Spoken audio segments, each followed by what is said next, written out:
Hey, book babes. I'm Aubrey. And I'm Peyton. And today we are tier ranking BookTok's favorite fantasy books. Yes, so just a cup of coffee as we dive between these paper sheets.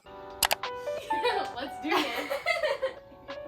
Welcome back, everybody, to the Hardcover podcast. Hey.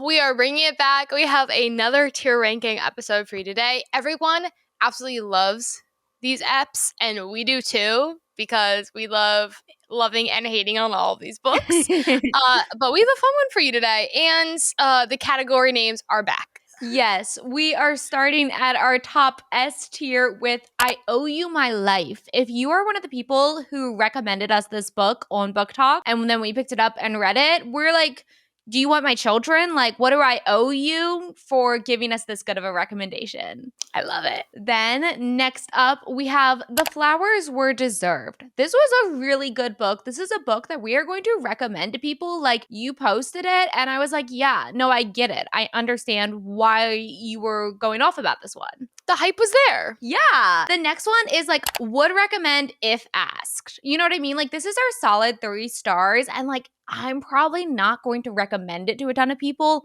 but if you ask me about it and you're like, oh, what'd you think of this book? I'd be like, yeah, no, like, I think it's a good book if it's something you're interested in. Then we're kind of getting to the bottom here. It's like, you wasted my time for real. Like, I trusted you. I picked up this book and it was a waste of time. It wasn't worth it. I'm not like furious at you, but like, come on, really? Yeah, I'm not mad. I'm just disappointed. Yeah. And then finally, our bottom category, curses on your bloodline, motherfucker. Okay? This book was bad. You knew it was bad. You recommended it to me anyway. You lied to me. You lied to me, and I read a bad book because of you. I could have been reading my TBR, but I sidetracked and read this book, and now look where we are. And probably we shouldn't be friends because we do not have the same taste at all. Yes. All right. First up here, we have Silver Elite. This is one of the newest BookTok books that we picked up. We have a little bit of mixed feelings. As fast as she came up, as fast as she went. Like, for real. Yeah, no one's talked about her since. That was a boom. An absolute boom on BookTok. Yeah, I pre-ordered this before it came out because the hype was so real. This is a romantasy dystopian following our main girl who's like, she's special and like the special people are targeted. And then through a series of unfortunate events, she winds up in this military, like top FBI academy for her fantasy world called Silver Elite, training to get into this elite squad. But they are actually the elite squad for the government that's trying to kill all the mods like her. So it's kind of like a shit, I'm here and I can't leave. And then like maybe I'll help a revolution for my people, but like maybe I'll just flirt with this hot guy. So yeah, it's a little bit of everything everyone always wants. There's lots of tropes. This is hard because we're, a couple months out from reading this book. I liked it a lot more than Aubrey. Mm-hmm. I am between would recommend if asked and you wasted my time for real. Yeah. I just feel like I'm somewhere in there. Because I'm going to be honest, if someone came up to me and said, I like this, these are my favorite books growing up, like blah, blah, blah, I'd be like, oh, have you read Silver Elite? Like it has all those things that you're looking for in one book. Is it the best written book? Am I excited to recommend it? Absolutely freaking not. And so there's like these guidelines on, like, it was not life-changing at all. There was no flowers that I can really give for this book, but I will say, like, if you were a Divergent girl growing up, you are going to have all of the nostalgic feels reading this. So I didn't feel like my time was wasted, but I really do feel like it's in between there. Like, you could have done better. It definitely could have been better. I will go with you for would recommend if asked, because I think that is the exact scenario in which I'd bring it up. It definitely was like a love letter to Divergent and romantasy. Like, you know what I mean? Like, someone was like, I loved ACOTAR, but can I make it more like the thing that brought me joy in childhood? Yeah. They just, could have done a better job with it. This felt like a dystopian girl's equivalent to like a summer romance Emily Henry. Not even Emily Henry, like no, way worse like, than that. yeah. Like KU special. Yeah, exactly. To me, well, I'm gonna hurt a lot of people by saying this. This is my summer reading to like Allie Hazelwood. Like to me, I'm like, this is my like No, Allie Hazelwood is too good put some to be compared to smut in this. there. Put like, let's just make this fun for the girls. That's like how I feel when I read Allie Hazelwood. So like, I didn't hate Silver Elite. I do like it, and I don't hate Allie Hazelwood books. I do like them, but you're gonna have to ask me. Yeah, I'm not just gonna bring up Allie Hazelwood. Unfortunately, I would bring up Allie Hazelwood. yeah, like that's where we're different. Like, and it's so funny because we're opposite when it comes to the two genres. Good spot. Good spot. Next up here is a fan favorite here, the hardcover podcast with One Dark Window by Rachel Gillig. This one's actually kind of funny because I have a screenshot on my phone from like 2 Januaries ago or last January Yeah. of being like, oh, Peyton, I think we should read this. I've seen some girls in BookTok talking about it. And then we didn't for months. And it wasn't until like November, October last year that I picked it up. Yep. And I was like, why did you wait? Like, this is one where BookTok was not lying to me, but was almost underselling how much I was going to personally love this. Like, I should have listened sooner. Absolutely. This is such a good book. This is true gothic fantasy. Our main character, Elsbeth, is it's really hard because Rachel Gillig has come out with a newer novel since that we have absolutely fallen in love with more. So Yes. Elsbeth was like one of my favorite female leads, but she has been dethroned with thankfully a new Rachel Gillig female lead, right? So like Yes. it's fine. This isn't bad. Love this one. It was such a great December read. Like a solid, like, haunting gothic vibe. We have our tarot card magic system. We have a monster in her head, a little fantasy heist. Like, I only have good things to say about this book. Yeah, I know the preface I would usually give people before picking it up is the magic system is different. It's going to take you a second if you're not, reading high fantasy. Mm-hmm. It's one of a kind, but the writing is really great. Sometimes it can come off a little poetic and whimsical in the beginning. So that's the only reason why I say don't get too scared because you're going to get it in, within 50 pages and your life's going to change forever. I definitely want to put it up at I Owe You My Life. Oh, absolutely. I'm right there with you. Yay. Okay. Next up is the throwback of throwback. It feels honestly like I feel like you could make hard eras of book talk. And ACOTAR, while she will never go out of style because so many people have come to reading because of ACOTAR, because of these characters, because of its insane popularity. Like, there was a time if you were on BookTok, all you were seeing was ACOTAR and Colleen Hoover. Yeah, that's it. That is it. And now I don't see that truly, ever. unless it's like girls fighting about Nesta, I don't see ACOTAR on my feed. No, honestly, ACOTAR to me at this point is the way I feel about ACOTAR is the way I feel when I think about like Divergent and Twilight and the Hunger Games. I'm like, no, those were my books. Like, you don't understand. Like, college was ACOTAR.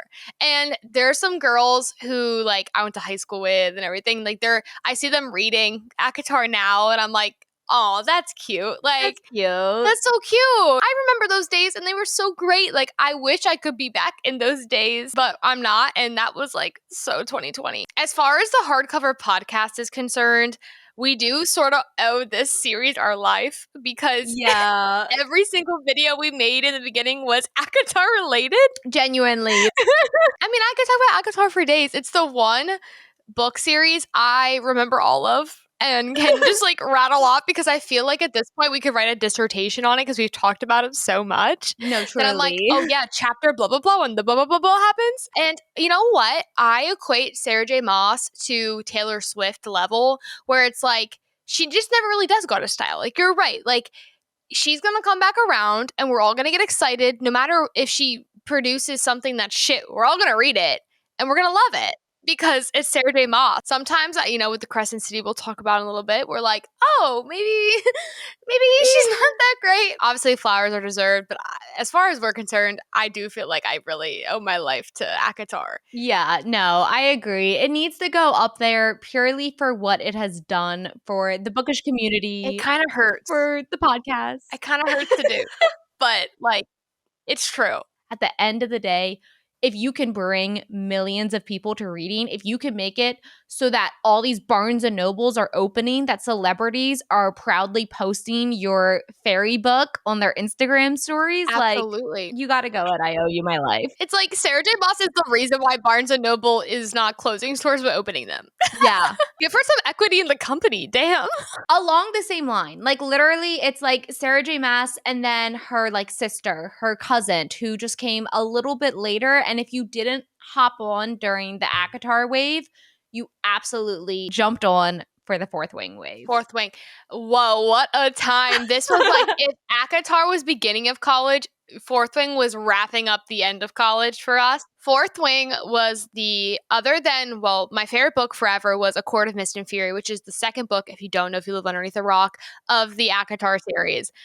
I read Fourth Wing, and I've never cried reading a book before, but I cried reading Fourth Wing. And this was, I hate being this girl.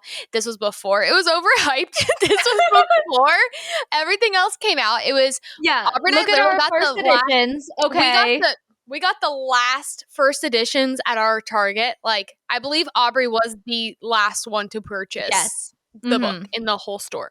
And I have like 3 copies of each edition. Like, it's crazy. I love this series so much, but since we're ranking the series, though, I need to put it at the flowers were deserved because I agree. First book, I owe my life to the first book. Amazing. But this can change. This has the possibility to change because there are more books in the series.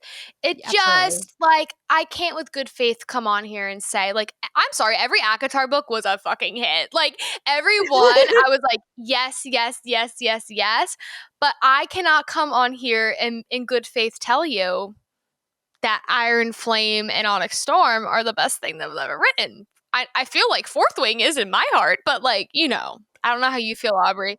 100%. Every word. Yay. We're on the same What's page. that like that sound? It's like every word, exactly how I feel. It's exactly how I feel. It's exactly. Next up is one that Peyton has not read, but I'm putting it on here because I think it is a very big booktok book. Oh, yes, it was. And that is Heartless Hunter, otherwise known as Crimson Moth, depending on if you live in like the UK or America. I don't really know what else World Publishing did. This is about a witch witches are outlawed in her country.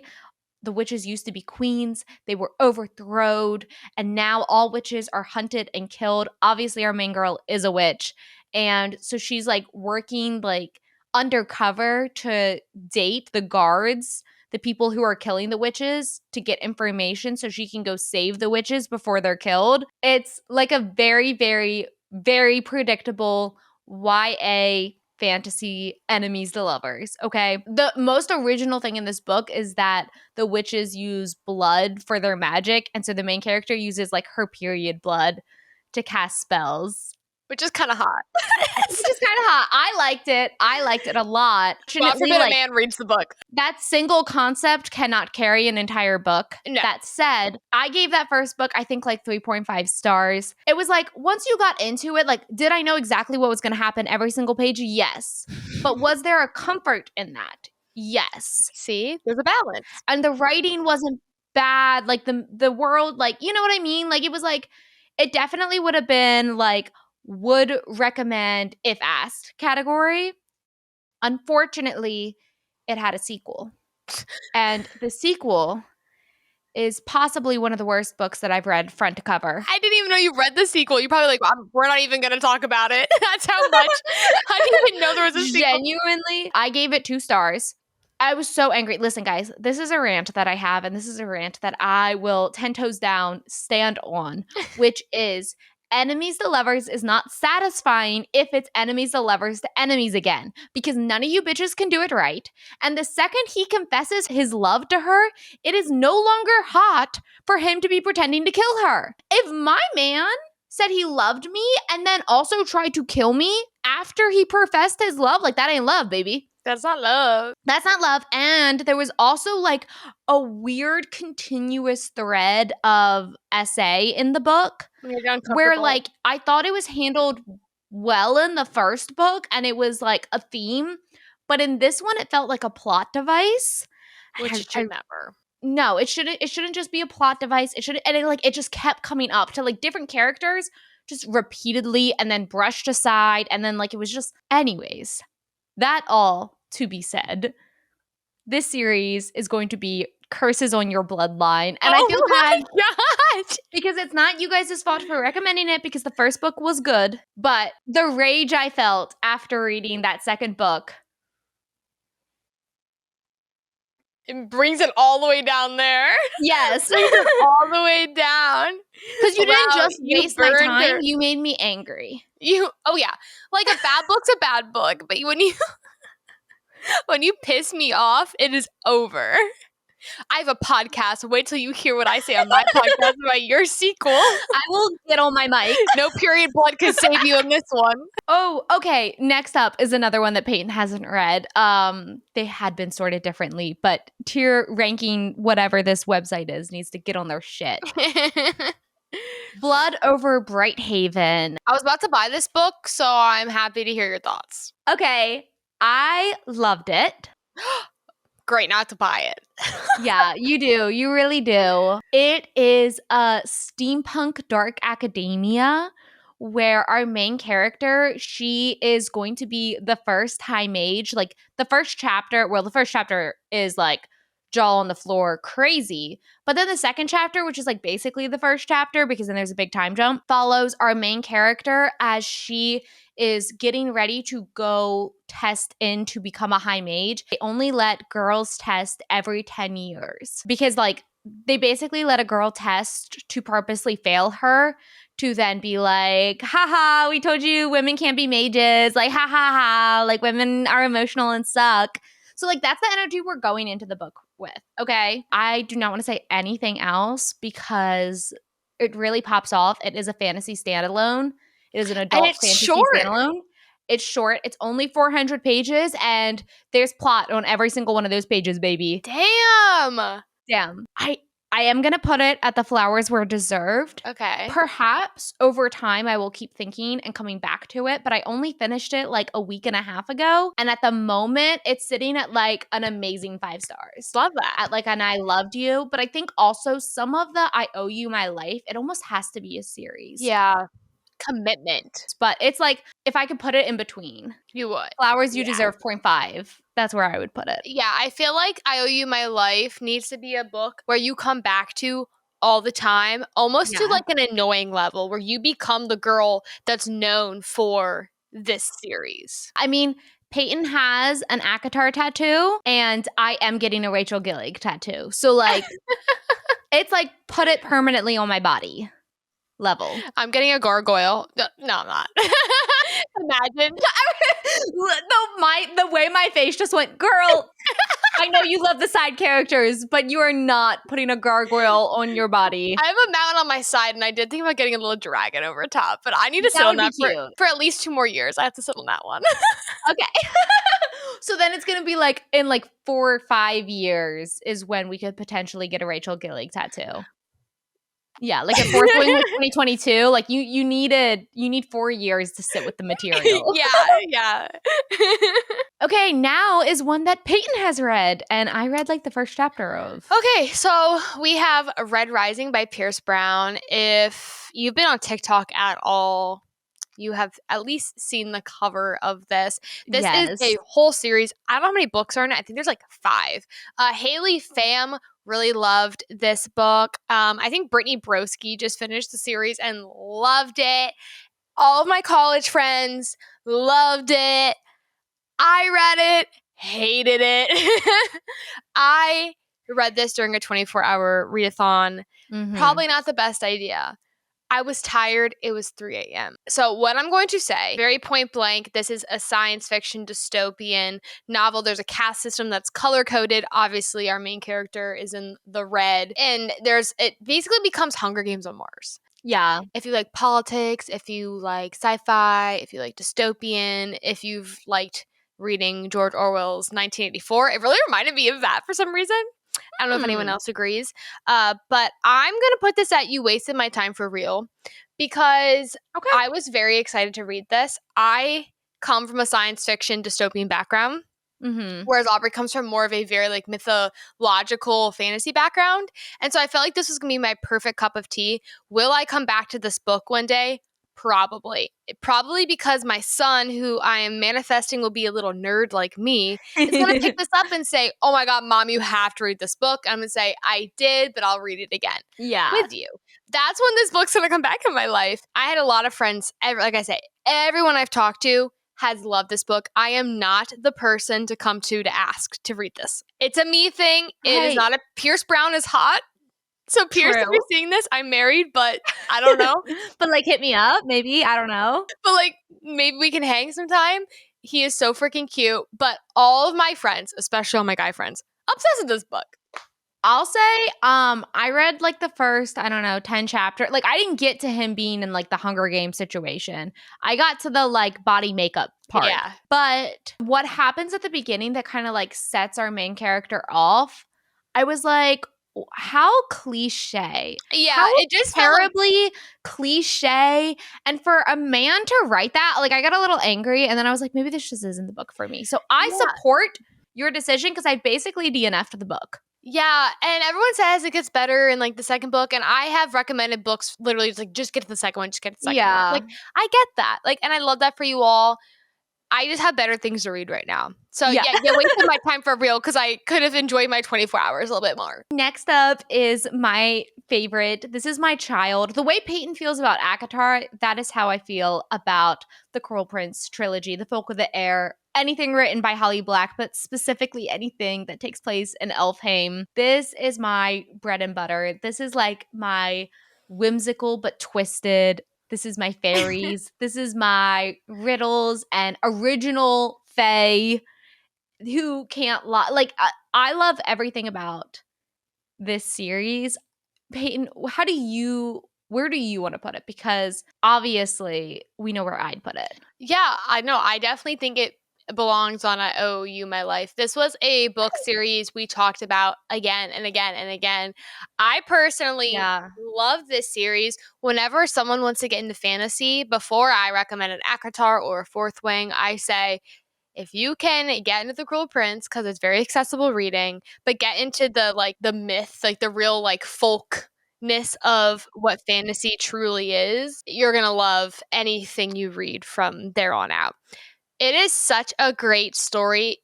Jude, the main character, is literally one of a kind.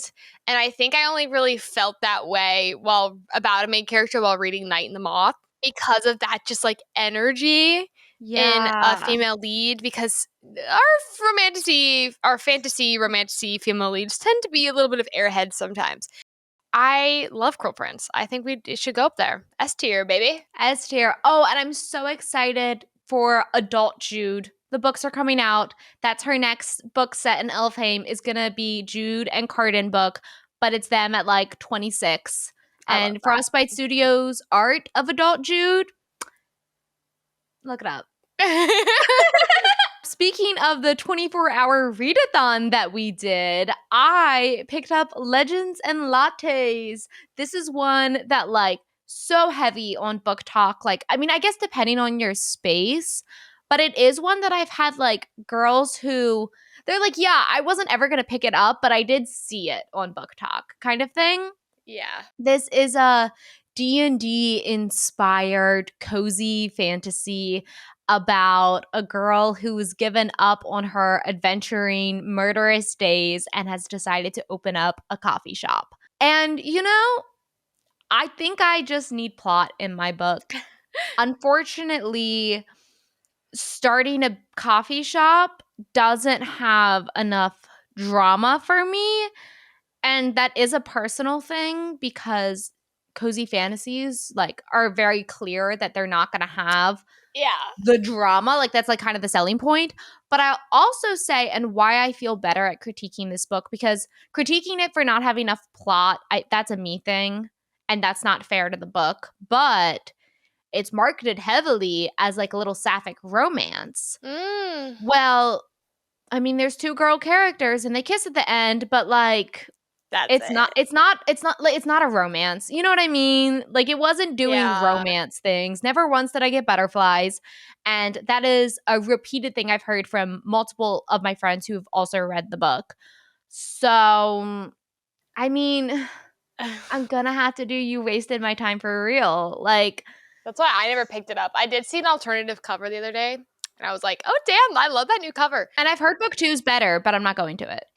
Everyone wants to be a cozy fantasy girl until you try to read cozy fantasy, and then you're like, wait, Wait, where's the epic plot line? I think I like it better when they're killing people. Where's the battles and one bedroom? Back to our SJM grind. Peyton, you haven't read the rest of the series. I know. Yeah, because of this podcast, this is why I haven't finished this book series. So if you all could just give me your money and wait a couple months, I can finish this and come back with a full review. Can next week's episode just be an hour sped up of Peyton reading?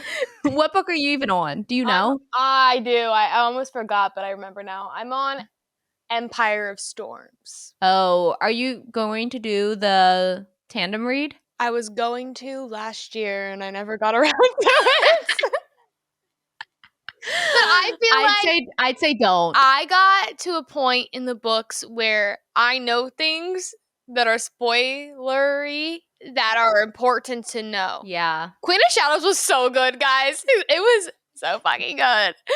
I'm really excited to jump back into the book series, but this has become a second job. Yeah. I love it. It's great. I just haven't read all of Throne and Glass.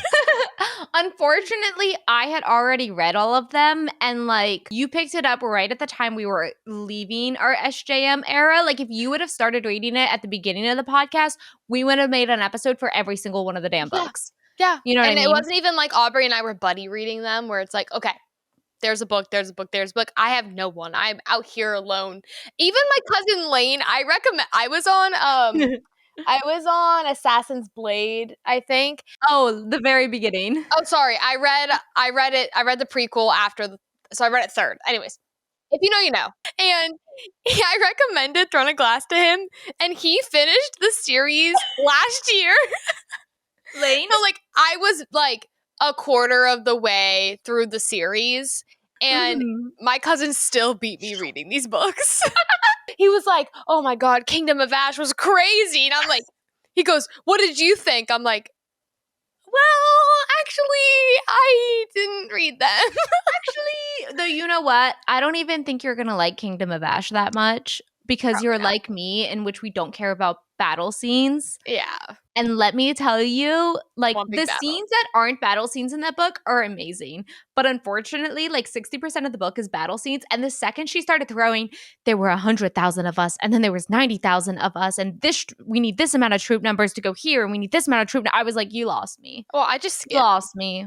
I love battles because I can skim. True. Okay. Throne of Glass, guys. We're on Throne of Glass. If you didn't know. Throne of Glass, I think it should probably be at the flowers were deserved. I think that the character of Aelin Galathynius, who comes in later in the series, like she has just stolen the series. She has stolen everyone's hearts. I Absolutely. literally called my sister in the wedding speech I wrote to my sister. I called her Fireheart because of this series. It deserves that spot, and it's better than ACOTAR. It is. But unfortunately, it's a lot longer. It's YA, so it doesn't have spice. And so, like, it doesn't have the notoriety of ACOTAR. But yeah, the flowers, she deserves the flowers. This is how it goes. You read ACOTAR, and then you go back and read Throne of Glass, and you're like, I don't know about this. And you get midway, and you're like, wait, this is amazing. Well, because the first book sucks. I mean, some people like it, but the first book, I read Throne of Glass, the first book, directly after Way of Kings by Brandon Sanderson, and received like literal whiplash. You're like, what is this Like, juvenile? Imagine the most adult fantasy book, crazy wild magic system. You're so confused. It's over 1,000 pages long. To like, I like chocolate, and I'm an assassin. There's a hot prince, and I'm gonna compete in a little game. Like the tone shift, like the end of the book, series gets a lot better. Yeah, it matures. Next, we just mentioned a little bit ago, The Atlas Six by Olivia Blake. This was my first introduction to Olivia Blake. And yeah, wasted my And time. I don't hate this book. It just wasn't for moi. I've never wanted to like a book more. You don't understand. Like, I want to like this book. I need to like this book, but I just don't. but we like other Olivia Blake books, Oh, which I is what love Olivia matters. Blake. I love Olivia Blake. Pretentious as fuck writer, okay? And that is persistent in all of her books. I actually own the indie published book, and as if it's a trend, I was one of the last people to buy the indie published version before it was scrubbed from Amazon, scrubbed from the stores, because she got picked up by Tor and has the traditionally published. So I read this, and it was like I read it right as I moved into my first apartment, and like I have such good memories with this book. And then like I never thought about it again until Peyton was reading it. And then she like told me about the alternate ending because they changed the ending a little bit for the traditionally published book. And then book 2 came out and Peyton started it. And she was like, I don't I really like DNF'd it. it. And I just took her word for it. I own book 2 and 3, and I never even tried to read book 2. I didn't try once. Watch you have like a break and you do read them and you're like, what were you on, Peyton? These are so good. I've read like One for My Enemy, one of my favorite books. Like, so good. I love Olivia Blake. I attended like an author speaking thing of hers. I have a Mhm. couple signed books by her. Like, I love this woman. You don't understand. That's why it hurts me to say this, but this just was not it. It's very character driven. Turns out I don't love all these POVs. I would Yeah. have liked this book better if we had an actual main character. That's fair. I probably on my own I would have put it at would recommend if asked because I do recommend it to my sciencey nerdy friends. But I also like I don't know how many people have sciencey physicist nerdy friends, but the fact that I trusted Peyton's word solely, did not even try to read book 2, like you're right. It did waste my time because I'm Yeah. never going to get the completed story. Next up is one that we have a tiny fraction little bit of split feelings about. Yeah. And that is A Fate Inked in Blood. This is a Norse mythology romantasy. We're Vikings, baby. The first book Peyton and I saw is like a very stereotypical romantasy book. Nothing special going on really, besides maybe the world building. Yeah, and like the whole Viking thing was different. Like, you don't see that. Yeah. But like the romance between the two characters and who those characters were, I was like, Yep. I've seen a million times. Copy paste. But book 2 subverts the genre pretty heavily in a way that I found really interesting. I found the villain very interesting. So I'm interested to know, where would you put it, Peyton? This is the thing. I'm between 2 right now. I think I'm actually going to round up. I've been doing this lately with this book series. It's been kind of annoying me, but like, once again, I feel like flowers are deserved when it comes to this book series because I feel like she was trying to do something different. We came to the conclusion that it is a duology, right? Yes. That automatically puts it in the flowers were deserved for me. If she was gonna drag this out to a third book, oh my gosh, it would be between you wasted my time and would recommend it asked. I feel all right about this series. I'm not gonna go around recommending it heavily. But Heavily. if Yeah. I am talking with you, like imagine we're talking right now and you're like, Mhm. oh yeah, I read this and I read that, and you're a reader, okay? You're not starting out. I'd be like, "Oh, have Okay. you read this Viking book yet? Like this is you should try this too. Like it was Daniel Jensen. It was pretty good." Or if you're like, I want to get in romantasy, but I don't want to read ACOTAR. I don't want to read it. I'd be like, "I have a different one for you." Cuz this is like the Yeah. like undercover like good first romantasy book if you want to be different than the other girls. Cuz This is the pick me pick. I'm no different. My first romantasy was ACOTAR. So it's like, were you that different? No. I'm just like I'm like every other girl. But if you want to be a little different, A Fate Inked in Blood, baby. Only 2 books. You're good. So Yeah. we could put it in the A tier. That's exactly where I would put it. Because if it was just the first book, it would be like, would recommend it fast. Because that's where I sat with it for a year. Yep. But after this next one, I've literally been like going around with my megaphone being like, if you read book 1 and didn't particularly love it, pick up the next book. Yeah. It changes. Book 2 was great. And the plot twists in this series will have you on your like fucking knees. Like, it's great. Okay, the next book here I picked up because it kept showing up on Peyton's For You page, and Peyton wanted to read these books, and now I'm the only one who's read them. That's what happens when your reading goal is like fucking 60, Aubrey. So this is, and I ended up having to buy Peyton these books. I was like, girl. Yeah, they're right here. Actually, I never when is it happening? It's happening eventually. Eventually, yes. Unfortunately, these are books that came out during like the 2010s era, and so like I can't like do a podcast. Like I can't. The urgency isn't there in the way it is for our new releases, which we have a book coming out almost every single week until December. So it's a lot. Like, it's a hard one. But this is the Caraval trilogy, which is the original trilogy, and then the Once Upon a Broken Heart trilogy, which is what Peyton actually wanted to read, is a sequel trilogy.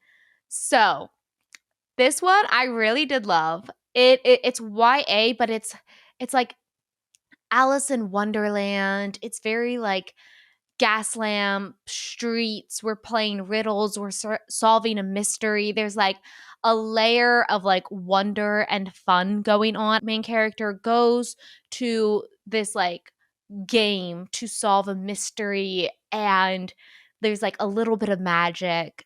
It's very good. I don't know what tier I should put it at. Probably, here's the thing. If it was the 2010s right now, it would, well, if I read it as a teenager, oh baby, I'd have a tattoo. That's the thing. All these like teenagers, like I'm talking young teens, like 13, 14, 15, they've been posting about this book specifically recently. I don't ask me why they're on my For You page. I don't know why. But anyways, I'm like, oh, this is what the kids are into. Caraval. I'm like, okay. I think I will put it flowers deserved. I think if I read this as a teenager, like obsessed. It's like your Shadowhunters. Yes. Yeah, it would have become what the Shadowhunters is to me. And I think it's better written than like the Mortal Instrument Shadowhunter books. For sure.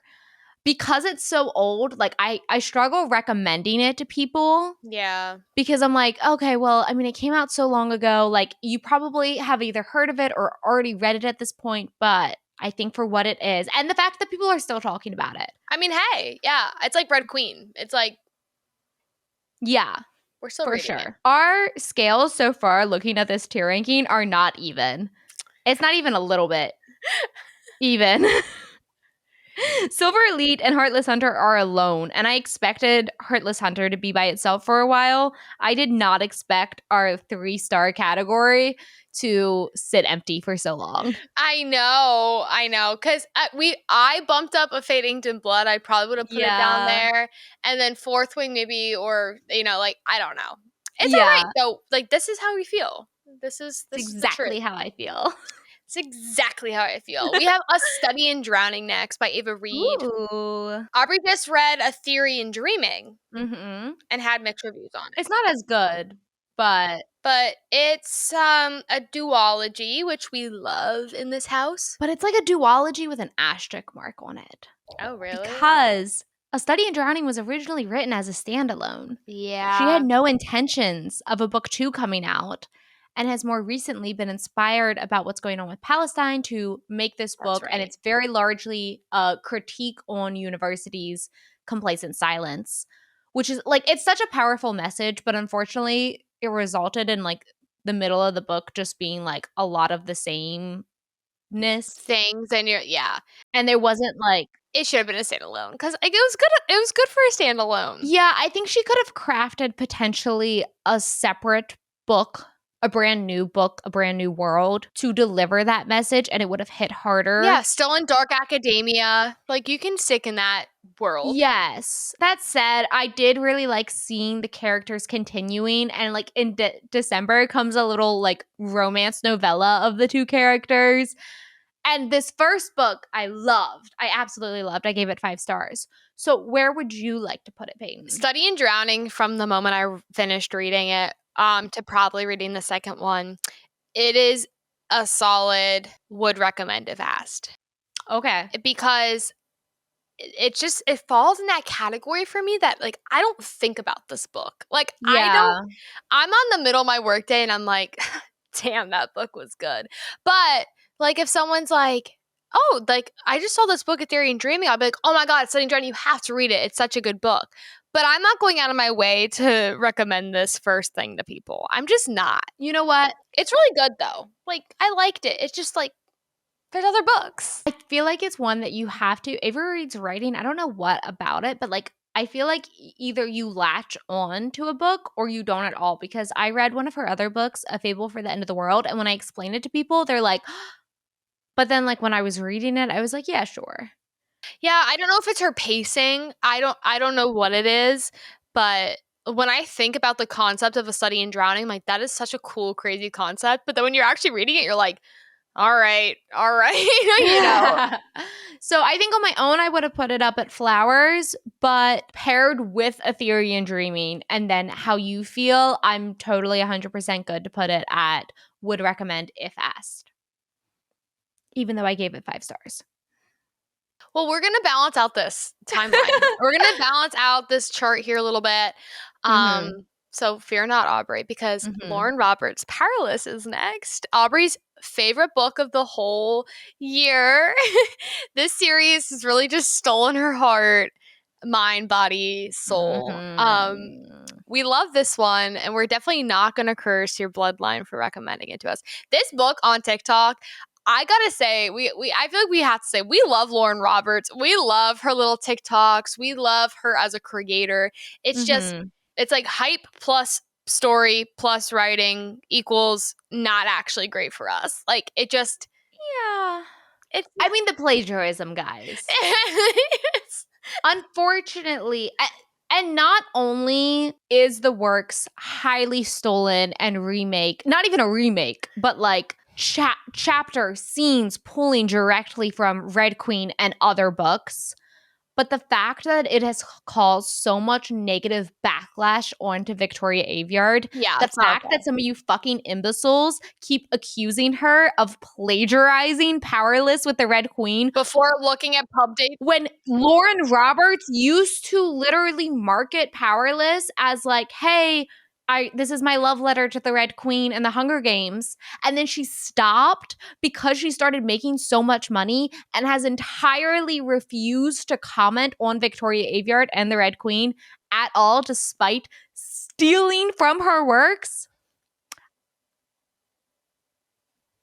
She's young. She seems so sweet. Yeah. And I'm sure that it is highly pressured by agents and publishing houses and all those other things. And when the first book came out, I was like, like, let's see the next one. Like, let's see how she makes it her own. On her own. And she didn't. The book on her own was horrible. My favorite book is the first one. And then she circled back to Red Queen in Fearless, and the writing also was bad. And it has also popularized the phrase, the book's YA, but the MMC isn't. Yeah.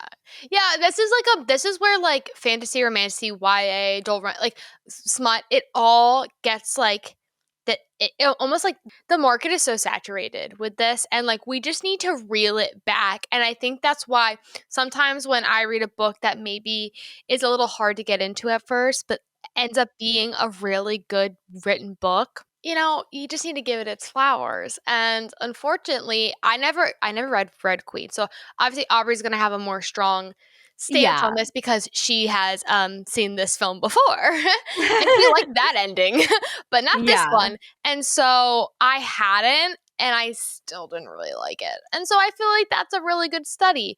I think Lauren wrote these books when she was 18, and when I was a teenager and you asked me to write a book, I probably would have written you ACOTAR or Divergent. So, like, I get it, but also, like, we need to grow. So, stop with the novellas and, like, let's do a new story. I put it on Curse on Your Bloodline. I did too. I'm like not a hater, so I'm like trying to channel like the Aubrey, like, no, we can be critics on this podcast. Speaking of being critics, we have Quicksilver up next, which is another girl from our indie published line turned trad. Yes. And we have what's it called? Brimstone coming out this fall, which is book 2. So we cannot loop this in.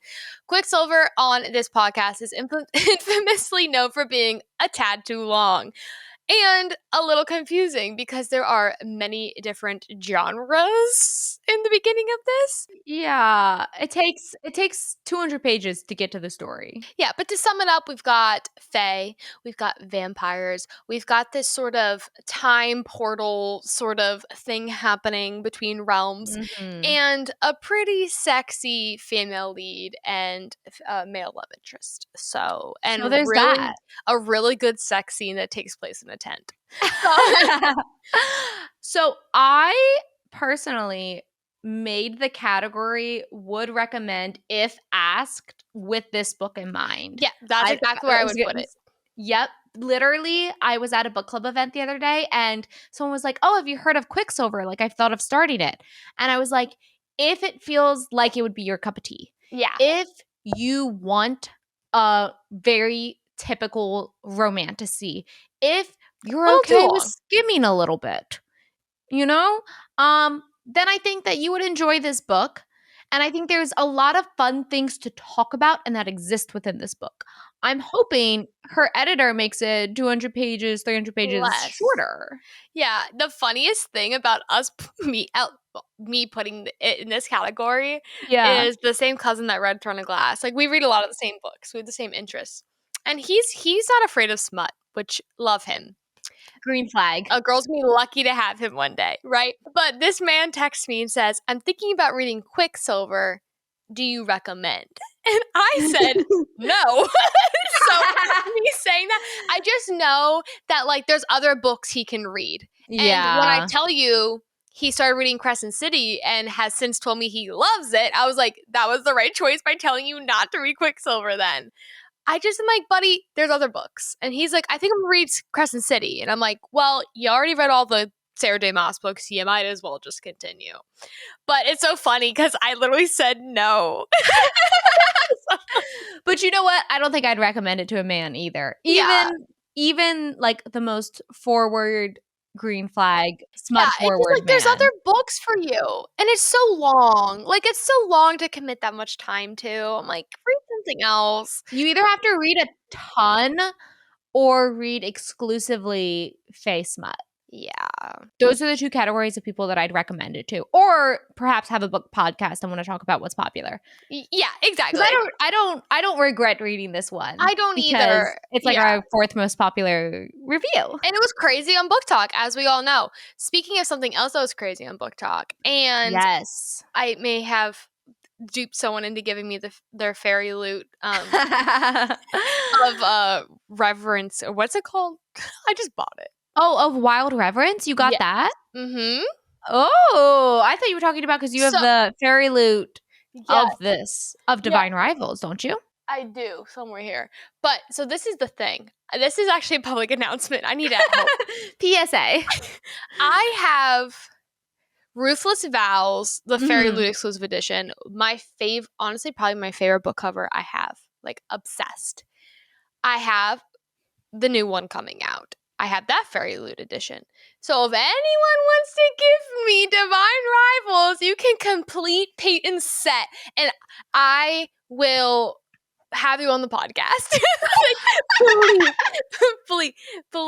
So if anyone has that book and wants to give it to me for $10, call me up.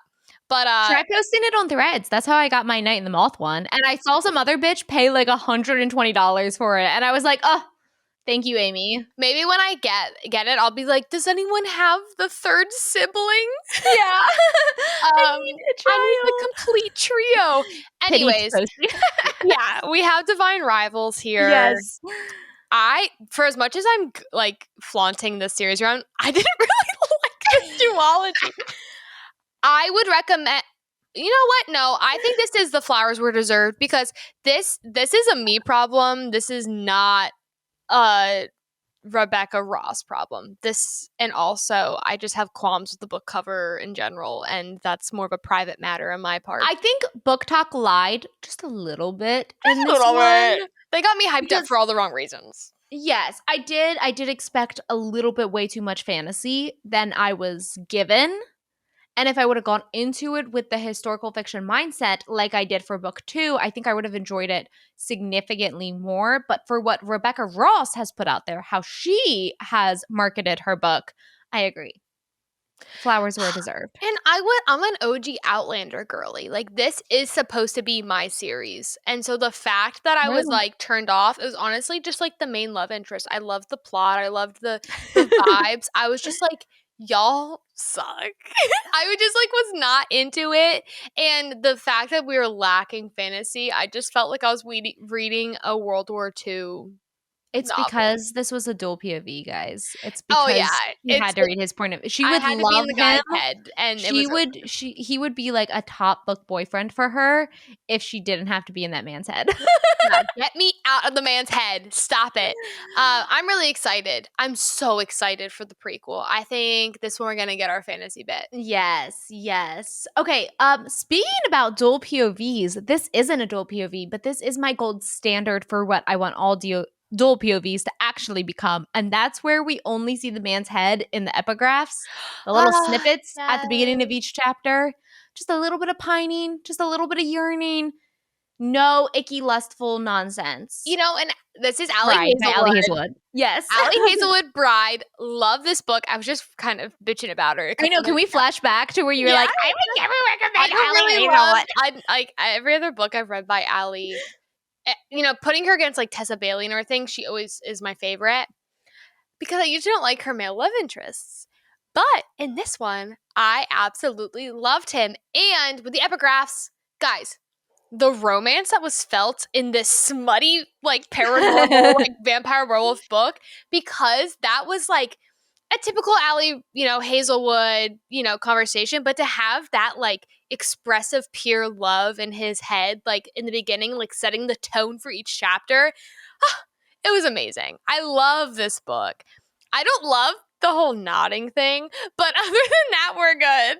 But that stuff cringes me out. That's the me thing. I thought the nodding was funny. I was like, oh, here we are. I think, you know, like when before you watch a movie, people will hype up one scene and it like spooks you. Yeah. And the whole time you're like, when's it going to happen? When's it going to happen?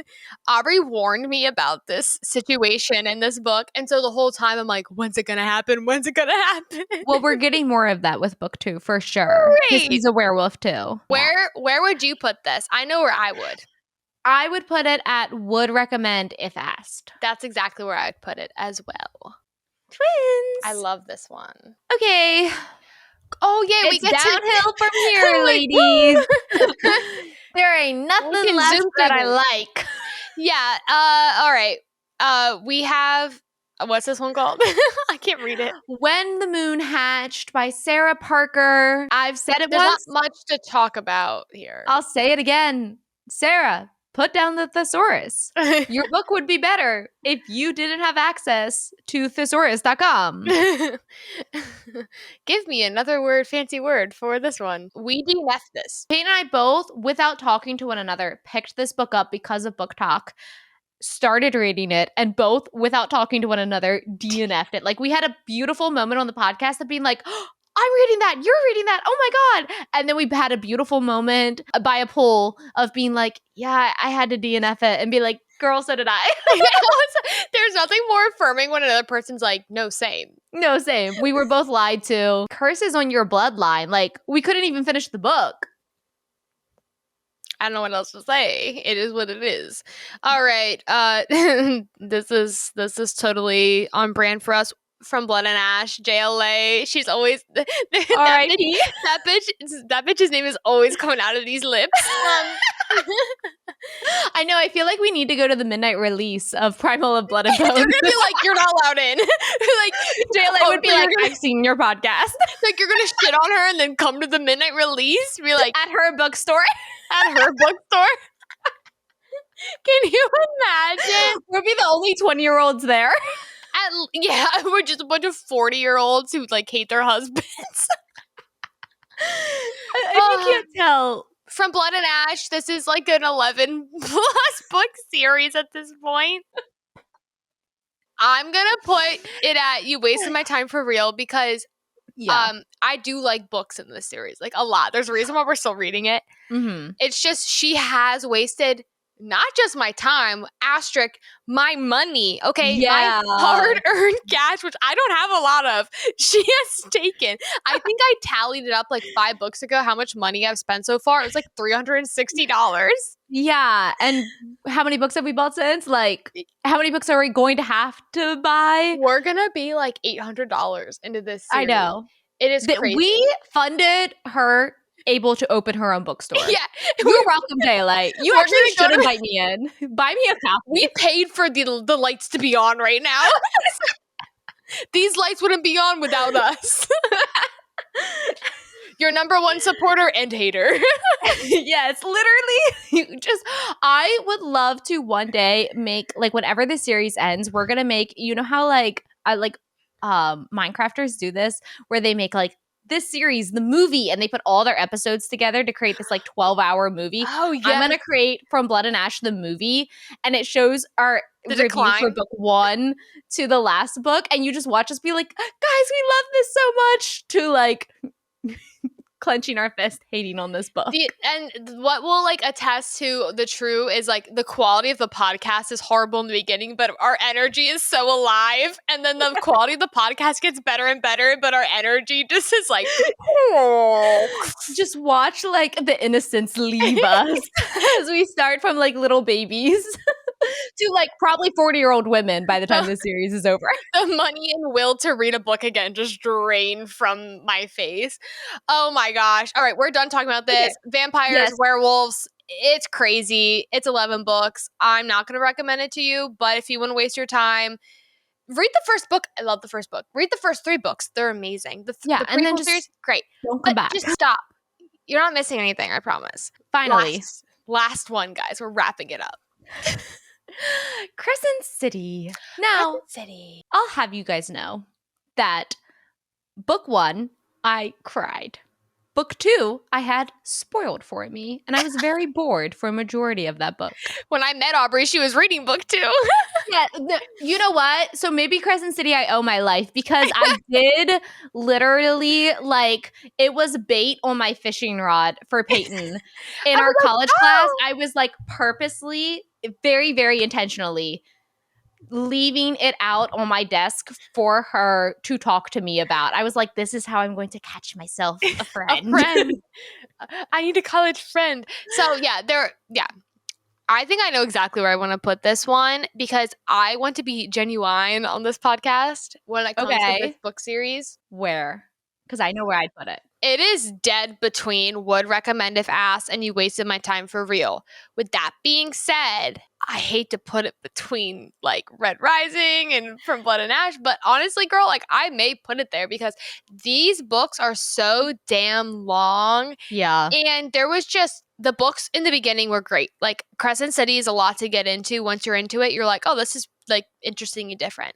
It felt like by the end, it felt like sometimes when Taylor Swift releases the same album but in 20 different color variations, and it's like, do you just want my money?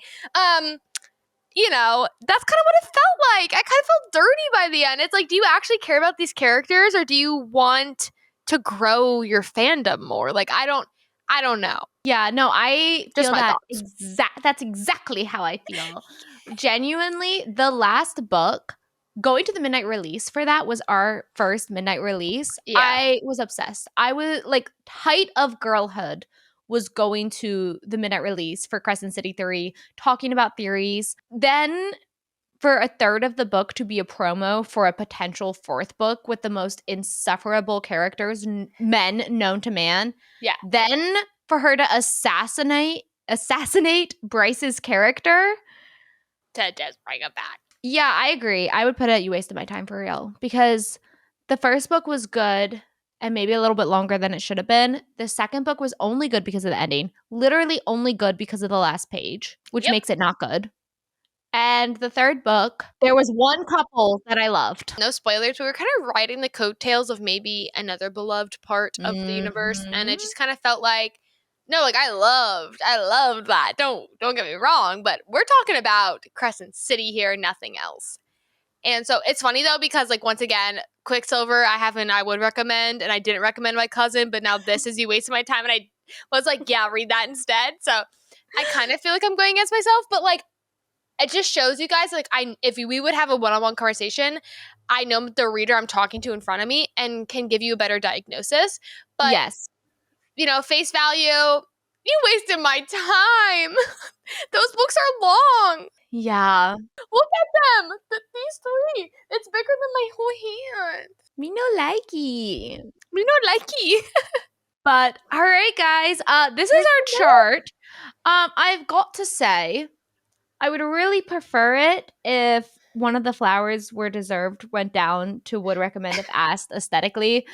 But I think this is our true answers. This is the true answers. I feel like the fact that One Dark Window, ACOTAR, and Cruel Prince are at the top makes my heart very, very happy. It feels almost like nostalgic because we have like both of our beginnings and like our most recent end. And so it just shows that where like we came together. We came together and like had a baby, which is Rachel Gilling together, and it's so cute. So anyways, guys, if you agree, let us know. If you disagree, I'm sure you've already let us know in the comments. So yeah, I think we were a little mean in this episode. Yeah, but it's all right. You guys That's what you come back for a tier ranking for. Yeah, this is what tier rankings are for, to be a little brutally honest for everyone. So, like, comment, please subscribe, whether you liked it or not. Give it a thumbs up. It helps more than you know, so we can continue to buy these books and give you our honest review of them. Yes, and you know, if enough of you guys subscribe, we'll read books more often because maybe we could quit our day jobs. I would love that. All right, y'all. Thank you so much for joining us and happy reading.